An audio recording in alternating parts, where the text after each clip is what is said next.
Guys, আসসালামু আলাইকুম। একটা দুঃখের কথা বলি যে আল্লাহ তাআলা চাইলে মানুষকে ফকির বানাতেও সময় লাগে না, বাদশা বানাতেও সময় লাগে না। তো এই ঢাকা শহরে এসে দুইটা বাড়ি করছি। তো দুটা বাড়ি বিক্রি করে দিছি।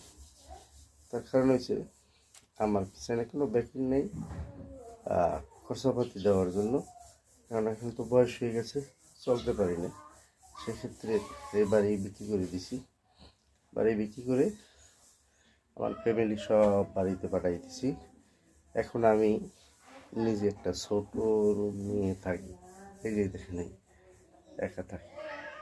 অথচ এই শহরে দুইটা বাড়ির মালিক হয়ে এখন একটা ছোট একটা বাসা ভাড়া লইয়ে থাকি। তো সবাই আল্লাহর রহমত থেকে নিরাশ হবেন না। আল্লাহ যা চায় সেইটাই ভালো, সেইটাই ভালো মনে করি।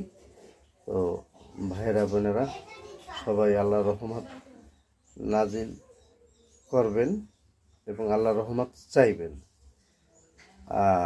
সবাই দোয়া করি, সবাই রোজা নামাজ পড়বেন। আসসালামু আলাইকুম। আমার জন্য একটু দোয়া করবেন।